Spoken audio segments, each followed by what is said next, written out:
चंद्रयान ने खोजी चांद पर हैरान कर देने वाली चीज। साउथ पोल ऑफ मून अपने आप में रहस्यों को समेटे हुए है दोस्तों। भारत सबसे पहला राष्ट्र है चंद्रमा पर अपनी छाप छोड़ने वाला। लेकिन जब कल रात प्रज्ञान रोवर के लिए दरवाजे खोले विक्रम लैंडर ने और प्रज्ञान रोवर धीरे धीरे अपनी स्लाइड से नीचे आकर चंद्रमा की सरफेस पर विचरने लगा, तो सबसे पहले उसने अपने चक्कों की मदद से, अपने पहियों की मदद से, 6 चक्कों की मदद से उसने जो छाप वहां छोड़ी है वो इसरो का लोगो भी था और अशोक स्तंभ का चिन्ह भी था। जहां जहां जाएगा ये रोवर वहां वहां ये चिन्ह बनता चला जाएगा और हमेशा हमेशा के लिए चंद्रमा के इतिहास में billions and billions of years तक भारत की ये छाप चंद्रमा पर छूटी रही दोस्तों। जिस तरह से चंद्रमा के गड्ढे जो कि अलग अलग उल्का पिंडों, अलग अलग एस्टेरॉइड्स, मीटियोराइट्स की टक्कर से बने हुए हैं और वो एकदम सहेज कर रखे हुए दिखाई देते हैं चंद्रमा पर, हर रिकॉर्ड हिस्ट्री का जब से उत्पत्ति हुई है चंद्रमा की तब की डेट से आज तक एकदम सुरक्षित है, क्योंकि वहां एटमॉस्फेयर नहीं है, वहां वैक्यूम है, कोई हवा नहीं है वहां पर, और इस वजह से सब कुछ एकदम सटीक, स्थिर, स्टिल और स्टेबल है। लेकिन सबसे बड़ी बात, ऐसी कौन सी चीज की खोज में निकला है प्रज्ञान रोवर और कौन सी चीज उसके हाथ लगने वाली है जिससे भारत का भविष्य हमेशा हमेशा के लिए बदल सकता है, उस बात की जानकारी हम आपको देना चाहते हैं दोस्तों इस वीडियो के माध्यम से।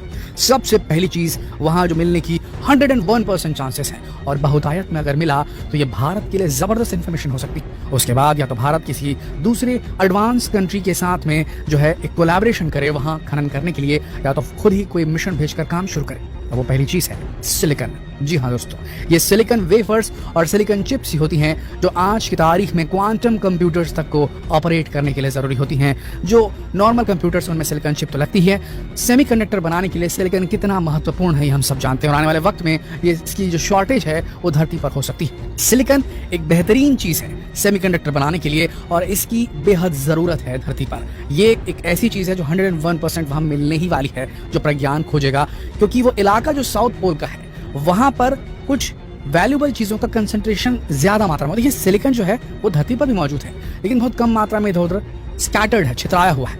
अगर चंद्रमा पर, और चांसेस पूरे हैं, वहां पर एक आध लोकेशन ऐसी मिल सकती है साउथ पोल पर जहां एक ही जगह पे बहुतायत में मौजूद है, वहां से निकालना बहुत फायदेमंद होगा।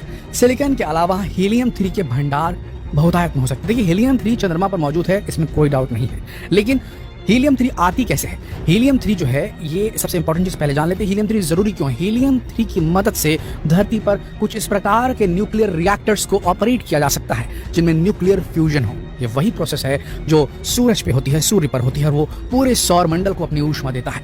वो रिएक्शन कंट्रोल करने के लिए, न्यूक्लियर फ्यूजन रिएक्शन को कंट्रोल करने के लिए हमें चाहिए हीलियम 3 जो कि चंद्रमा पर बहुतायत में मौजूद है, और ये भारत को अकूत एनर्जी का भंडार दे सकता है।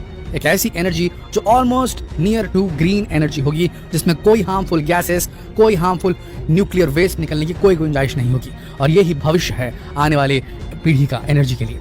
तो हीलियम 3 जो है ये भी जो है आती कहाँ से? सूर्य से आती है। सूर्य में जो सोलर विंड्स निकलती है, वो सोलर विंड जो है, सौर जो हवाएं जिन्हें कहा जाता है, सोलर स्टॉर्म जो वहाँ उठते हैं, सोलर तूफान जो वहाँ उठते हैं, सौर तूफान, उनसे ये ट्रैवल करता हुआ सूरज से सीधा चंद्रमा की धरती पर जाके चिपक जाता है। अब होता क्या है कि वहां पर एटमॉस्फेयर है नहीं, इसीलिए संभव हो जाता है कि वो वहां की सरफेस पर डिपॉजिट हो जाए। धरती पर एटमॉस्फेयर काफी मोटा है, कोई भी चीज अंतरिक्ष से आती है तो वो जल के भस्म हो जाती है, तो यहाँ पर हीलियम 3 मौजूद नहीं है, पर चंद्रमा में मौजूद है। बात करें प्रज्ञान रोवर की चंद्रयान 3 के पर्सपेक्टिव में, तो साउथ पोल क्योंकि पोलर रीजन है और हम सब जानते हैं कि मैग्नेटिक फील्ड जब बनाई जाती है तो पोलर रीजन्स पर ये मैग्नेटिक फील्ड एक अलग ही फॉर्म को लेती है। सब जो लाइंस है कर्व की वो कन्वर्ज करती है पोलर रीजन पे, तो जो भी सोलर विंड आती है वो एक जगह पे वहां पर कॉन्सेंट्रेटेड होने के चांसेस बढ़ जाते हैं पोलर रीजन में। तो हीलियम 3 के भंडार जो कि पूरे चंद्रमा पर फैले हुए हैं, ज्यादा मात्रा में नहीं लेकिन वो एक साथ बहुत ज्यादा मात्रा में पोलर रीजन में मिल सकते हैं। ये 2 चीज कंफर्म है। इसके बाद तीसरी चीज है पानी।